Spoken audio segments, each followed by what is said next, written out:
આજે વાત કરવી છે આશા પિંડની। ત્રણ દાયકાથી તમે સત્તાથી એકદમ દૂર હોવ અને છતાંય શું તમે સત્તામાં પાછા આવવાની આશા રાખી શકો કે કેળવી શકો? ગુજરાત કોંગ્રેસની પાસે એક અલગ પ્રકારનો આશાવાદ છે। હજુ એ સત્તા પરિવર્તનની અપેક્ષા રાખીને બેઠા છે। આમ આદમી પાર્ટીને પણ સત્તા પરિવર્તનની અપેક્ષા છે, પણ ગુજરાતની રાજકીય ભાગ્યકુંડળીમાં સત્તા પરિવર્તન શક્ય છે કે કેમ? પ્રયત્નોની શરૂઆતમાં કરીશું વાત। નમસ્કાર, આપની સાથે હું દેવાંશી। ભારતીય જનતા પાર્ટીએ પોતાના કાર્ડ્સ ખુલ્લા મૂકી દીધા છે। એમના જે પણ બેસ્ટ પ્લેયર છે હવે મેદાનમાં છે। નાયબ મુખ્યમંત્રીના રૂપમાં એમણે હર્ષભાઈ સંઘવીને ઉતારી દીધા છે। મુખ્યમંત્રી તરીકે ભૂપેન્દ્રભાઈ પટેલ યથાવત છે અને એ સિવાયનું મંત્રીમંડળ એ ગુજરાતના લોકો માટે નવી આશા કે ઉત્સાહ લઈને આવે છે કે કેમ, એનો કોઈ ચોક્કસ જવાબ નથી। આમ આદમી પાર્ટીના પ્રયત્નો છે સૌરાષ્ટ્રમાંથી પ્રયત્ન કરવાનો, જે સુરતથી અને સૌરાષ્ટ્રથી ઊભી થયેલી પાર્ટી 2022ની વિધાનસભાની ચૂંટણીમાં 5 બેઠકો પર આમ આદમી પાર્ટી ચૂંટાઈને આવી। એમાંથી 4 બેઠક સૌરાષ્ટ્રની હતી, 1 બેઠક ચૈતર વસાવાની રહી। આ 4 બેઠકો આડકતરી રીતે આમ આદમી પાર્ટીની પાસે ટકી રહેલી હોવા છતાં ઉમેશ મકવાણા પાર્ટીની સાથે નથી। વિસાવદરમાં બાય ઇલેક્શન થયા અને બાય ઇલેક્શન થયા પછી ગોપાલ ઇટાલિયા ફરી એકવાર બેઠક પર ચૂંટાઈને આવ્યા છે।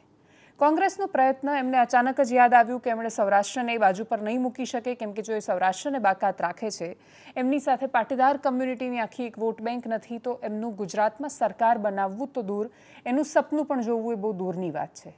માત્ર ઉત્તર ગુજરાત કે પછી મધ્ય ગુજરાતના એક હિસ્સા માત્રથી તમે ગુજરાતમાં સરકારમાં નથી આવી શકવાના, અને એટલા જ માટે હવે સ્પર્ધા શરૂ થઈ છે સૌરાષ્ટ્રના પાટીદારોને રીઝવવાની।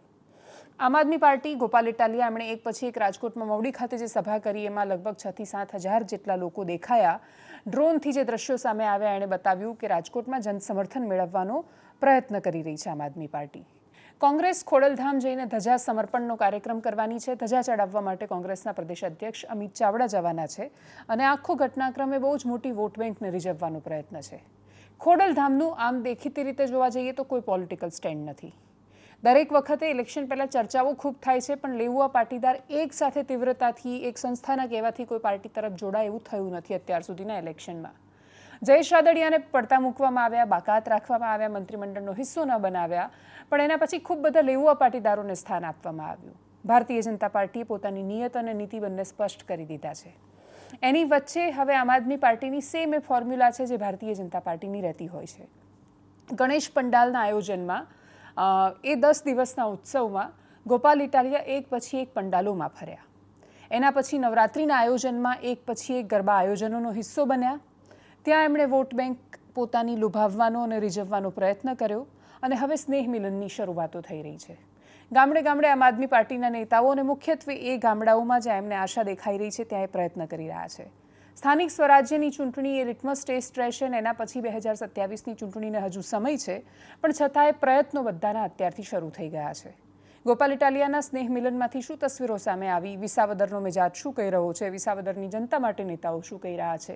કરીએ એના પર નજર। એક વાત આપણે સમજવી પડે એમ છે કે ભાજપના 160 જેટલા જે ધારાસભ્યો છે એ એક ટીમ ગણાય, ભાજપ પાર્ટીની એક આખી ટીમ ગણાય। મેં 50 વખત તમારા બધાના આશીર્વાદથી વિધાનસભામાં ગયો, પછી બહાર આવીને મેં 50 વખત સ્ટેજ ઉપરથી એમ કીધું કે ભાજપના જે કઈ ધારાસભ્ય છે એની હેસિયત ન્યા પટાવાળા કરતા વધારે બિલકુલ નથી। આવું મેં અનેક કાર્યક્રમોમાં કીધું। આજ હું તમને એનો પુરાવો આપું કે નવું મંત્રીમંડળ બનવાનું હતું ત્યારે ટીવીમાં સતત એવું આવતું હતું, ફોન આવશે, ફોન આવ્યો, ફોન આવશે, ફોન આવ્યો, ફોન આવશે, ફોન આવ્યો, આવતું હતું કે નહીં આવતું ટીવી? ભાજપમાંથી 27 મંત્રી બનાવવાના છે। એ 27 કોણ હશે? એની સવારે 11 વાગ્યા પહેલા ભાજપના એકેય ધારાસભ્યને કહેવાનું ભાજપને વ્યાજબી નથી લાગતું। બધા હવામાં હાથ મારતા કોણ આવશે ને કોણ નહીં, એની ઓકાત શું થઈ? તમારી પાર્ટી તમને કહેવાય રાજી નથી તમારામાંથી કયો બનવાનો છે। મારી હારે ટીમ હોય, મારી હારે હરેશભાઈ હોય, જયસુખભાઈ હોય, મનોજભાઈ હોય, તો પાંચે ભેગા મળીને નક્કી કરીએ કે હું એકલો નક્કી કરીને અલગથી હરેશભાઈને ફોન કરી દઉં, મનોજભાઈ ન કહેતા તમને બનાવી દઉં? વાત સમજાણી કે ન સમજાણી? તમને આને ફોન આવી ગયો, ઓલાને ફોન આવી ગયો, ફોન છે નો આવી ગયો? કેમ તમે 100-150 જણા એક રૂમમાં બેસીને નક્કી ન કરી શક્યા? કેમ કે ભાજપમાં ઉપર બેઠેલા 2 જણા છે ને, આ 150 ને પટાવાળા માને છે। પટાવાળા અમે કહીને એમ કરવાનું। જો એ 150 નેતા હોત, જનતાના સાચા પ્રતિનિધિ હોત, તો બેહાડ્યા હોત એક રૂમમાં, બધાને પૂછ્યું હોત ને પછી રૂમમાં નક્કી કર્યું કે આ 150 માંથી આટલા 27 જણા મંત્રી ને બાકીના વગાડો તાળીઓ. પણ એક કઈને કહેવામાં ન આવ્યું. શું કામ? 150 પટાવાળા છે, દિલ્હી વાળાને ખબર છે કે જેટલું કહેશું એટલું જ કરશે, નકર નીણ નહીં નાખે. કે એમ ન કરે તો નીણ લઈ લે એમ છે. જે નેતાના ભરોસે આપણે સરકાર મૂકી છે એની નેતામાં દમ નથી, તો એના ભરોસે આપણી સરકાર હાલતી હોય તો આપણા જીવનમાં સુખ ક્યાંથી આવે? આપણો નેતા હજળબમ હોવો જોઈએ, આપણો નેતા નિર્ણાયક હોવો જોઈએ, આપણા નેતામાં પાવર હોવો જોઈએ કે એ ધારે નિર્ણય કરી શકે એવો નેતા હોવો જોઈએ. હવે અહીંયા તો જે મંત્રીને કાઢી મૂક્યા એને બહાર આવીને બોલવાય નથી દીધું. હું કામ કાઢ્યા તમને?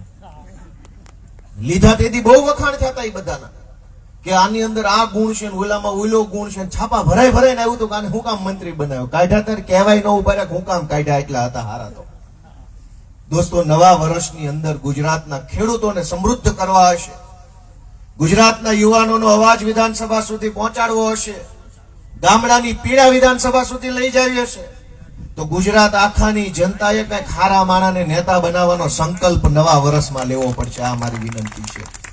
કૃષિ મંત્રીને મેં રજૂઆત કરી કે ભાઈ ટેકાના ભાવે મગફળીમાં અફવા ચાલે છે કે 70 મણ જ લેવાની છે, 200 લેજો. હજુ તો હું લેટર લખી લ્યો ત્યાં મંત્રી બદલાઈ ગયા. મતલબ તમે અને હું એમ માનીએ, કૃષિ મંત્રીને રજૂઆત કરીએ, કૃષિ મંત્રી એમ માને હું રહીશ કે નહીં રહું, રહીશ કે નહીં રહું, રહીશ કે નહીં રહું, એ ચિંતામાં પડતો હોય. તમે 70 લે 150 લે, 70 લે 150 લે, એ ચિંતામાં પડતા હોય. ક્યાં મેલ કરવા જવાનું? સરકાર નથી દોસ્તો, સર્કસ ચાલે છે, સર્કસ. સંગીત ખુરશીની રમત છે, 4 ખુરશી મૂકી છે, 20 જણા ગોળ ગોળ ફર્યા કરે છે, દિલ્હી વાળો ડક ડક ડક ડક કરે છે, ડક ડક ડક ડક બંધ થાય એટલે બેસી જવાનું, જેનો વારો હોય બેસી ગયા. વળી duck duck duck duck duck ચાલુ થાય એટલે ગોળ ગોળ ફર્યા કરે, વળી પાછું ડક ડક ડક બંધ થાય એટલે ખુરશી બેસી જાય. હાલે છે કે હાલતો આવું? સંગીત ખુરશીની રમત આવતી શાળામાં, એમાં એક જણો ઓલી ખંજરી વગાડતો, પેલા ઓલા શાળામાં ખંજરી આવતી, આમાં હથેળીએ પછાડવાની, ડક ડક ડક ડક થાય એટલે ઓલા ગોળ ગોળ ફરે ખુરશીની.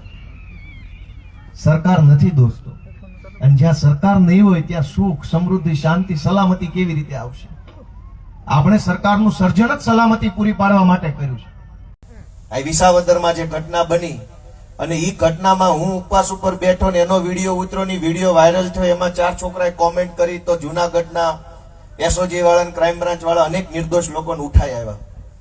મારે આજે કહેવું છે કે અમને બધી જ ખબર પડે છે, બધાની સિંઘમગીરી હોહરી નો કાઢી નાખીએ ને તો હું મારી માના પેટનો નહીં.